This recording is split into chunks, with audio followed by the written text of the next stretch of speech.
రాష్ట్రంలో మంగళవారం, బుధవారాలలో పలు జిల్లాలలో భారీ వర్షాలు కురిసే అవకాశం ఉందని వాతావరణ శాఖ సూచించింది. వాయువ్య బంగాళాఖాతంలో ఏర్పడిన ఉపరితల ఆవర్తనంలో 24 గంటలలో అల్పపీడనంగా మారే అవకాశాలున్నాయి. రుతుపవన ద్రోణి కూడా కొనసాగుతుంది.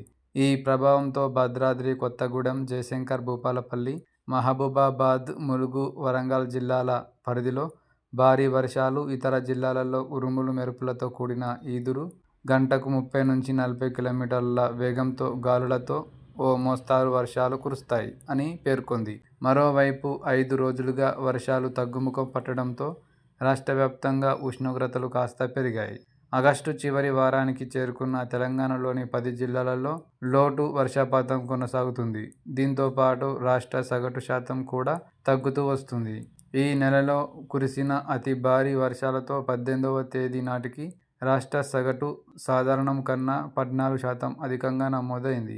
ఆ తర్వాత వర్షాలు తగ్గుముఖం పట్టడంతో సోమవారం నాటికి 9% లోటు నమోదైంది. నిర్మల్ జిల్లాలలో సాధారణం కన్నా 44%, పెద్దపల్లి 21, జయశంకర్ భూపాలపల్లి 13, నల్గొండ 13, నిజామాబాద్ 12, జగిత్యాల 12, రాజన్న సిరిసిల్ల 11, మంచిర్యాల 10, సంగారెడ్డి 6, మేడ్చల్, మల్కాజ్గిరి జిల్లాలలో 4% లోటు వర్షపాతం నమోదైంది.